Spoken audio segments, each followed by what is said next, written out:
sorry, ada yang menelpon. Baik, saya lanjutkan ya. Jadi ini populasinya itu bisa populasi F2, bisa populasi backcross 1, bisa populasi rekombinan inbred lain yang kemarin kita sudah bahas di kelas ya. Bisa juga populasi near isogenic lines. Ya, jadi terserah yang mana, atau ya bisa juga populasi pseudo test cross ya kan. Pseudo test cross itu artinya dia sebetulnya individu F1 tetapi kita anggap sebagai backcross gitu ya kan kemarin itu. Ya, jadi kita silakan Anda menggunakan salah satu dari populasi ini. Ini di sini ditulis F2 mapping population, ini sebetulnya bisa near isogenic lines mapping population, bisa rekombinan inbred line mapping population, bisa pseudo test cross mapping population, bisa juga backcross mapping population. Jadi bisa macam-macam yang dibuat, tapi itu harus dari hasil persilangan. Tidak boleh kita mengumpulkan misalnya dari Irian, dari Sulawesi, dari Sumatera, dari mana-mana kita kumpulkan dari satu menjadi 100 individu. Enggak begitu ya. Tapi betul-betul memang dia 100 individu hasil backcross misalnya kan, atau 200 individu hasil F2 intercross misalnya. Kemudian ini kan menggunakan bulk segregation analysis ya kan untuk mencari linkage antara kemungkinan linkage antara karakter dengan marker. Ya. Nah, berikutnya nanti kita identifikasi kalau memang sudah ketahuan itu markernya, ya markernya bisa marker dominan, bisa marker kodominan kan. Nah, kalau marker dia dominan yang dipakai, kita bisa mengidentifikasi flanking PCR markernya ya.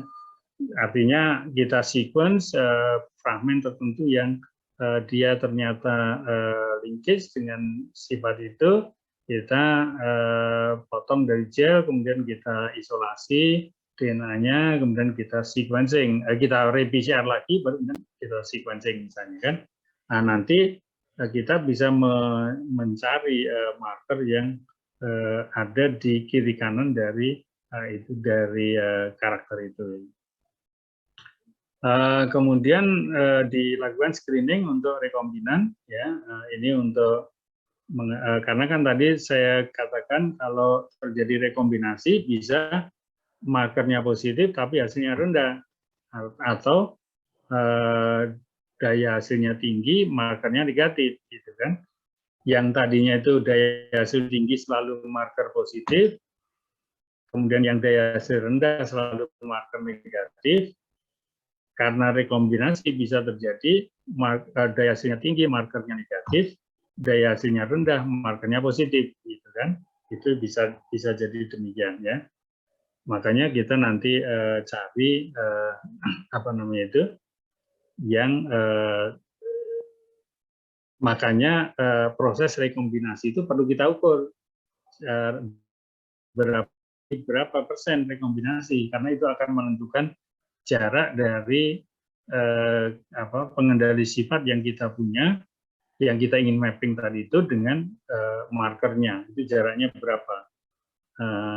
Itu bisa diestimasi dengan berapa banyak rekombinan alel yang muncul di dalam populasi yang kita analisis itu. Ya. Dan yang terakhir nanti fine mapping dan identifikasi dari gen yang diinginkan itu, maksudnya yang ingin dipelajari terkait dengan fenotipik yang kita evaluasi itu. Ya, itu prinsip yang terkait dengan PSA ya. Mulai dari filosofinya itu, kalau kita pilih yang daya hasilnya tinggi, maka kemungkinan dia homozigot untuk gen pengendali karakter. Kemudian kalau itu dia linkage dengan marker, maka markernya juga akan marker positif, gitu kan. Tapi kalau dia tidak linkage, maka marker positif dengan marker negatif itu bisa diuji di individu itu, dan mestinya akan bersegregasi seperti segregasi Mendel itu.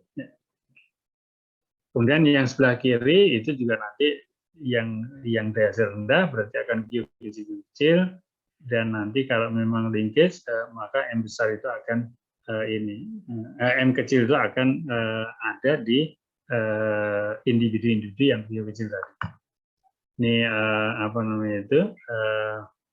Oh, tadi belum disebut ini ya. Jadi mengapa dibuat bulk itu untuk ini apa namanya itu?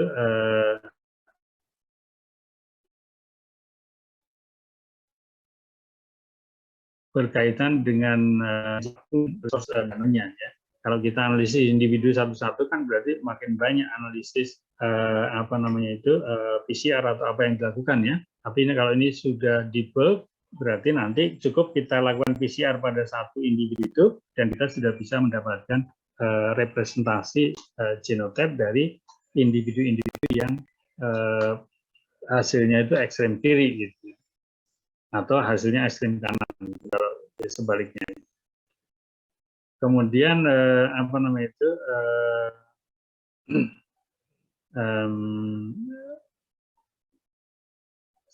segregan itu karena kaitannya tadi kita sudah membuat segregasi dari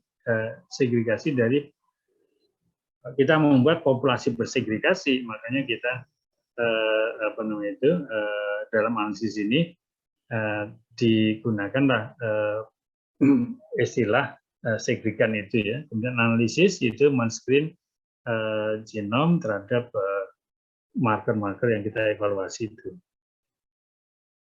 Nah, ini biasanya nanti di dalam setup eksperimen untuk markernya itu ya tetuanya berarti P1 P2 dengan dua bulk tadi, bulk yang negatif dengan bulk yang positif. Jadi apa namanya itu nanti lokus-lokus yang kita ingin evaluasi di dalam di dalam penelitian ini itu tidak dievaluasi pada setiap individu dulu, karena kalau di setiap individu harus kita analisis berarti akan banyak makan resource kan.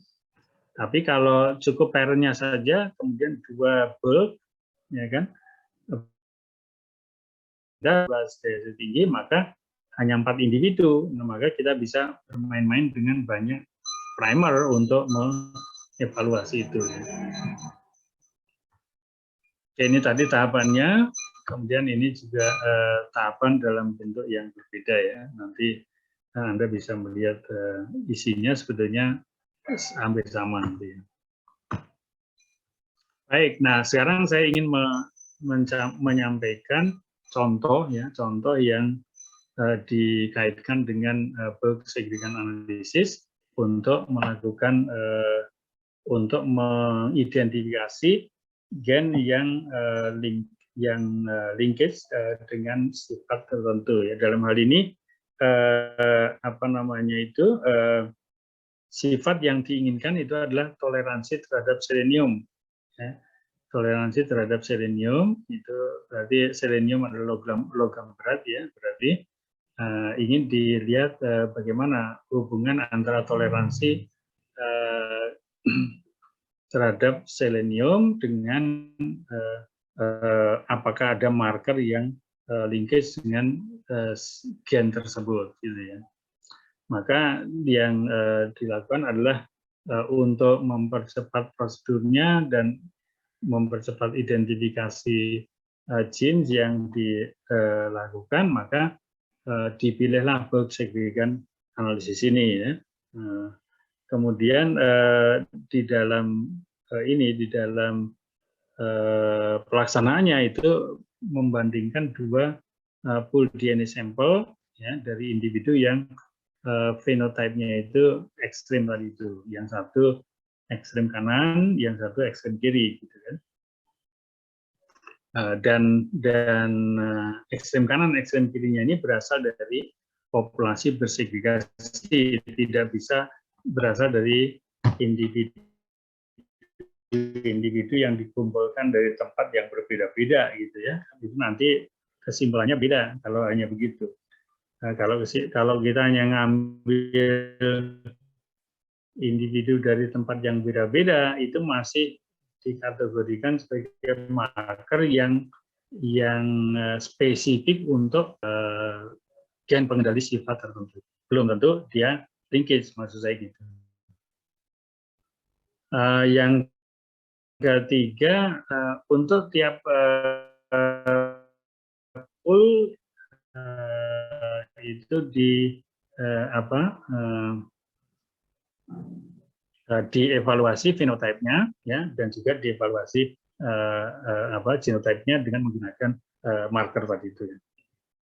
Nah, nanti kemungkinan hasilnya itu bulk 1 yang daya hasil rendah dengan bulk 2 yang daya hasil tinggi, misalnya itu markernya sama-sama positif, misalnya kan. Yang bulk hasil rendah itu positif, bulk hasil rendah berhasil tinggi juga positif. Maka itu marker yang menghasilkan alel seperti itu berarti tidak akan terpakai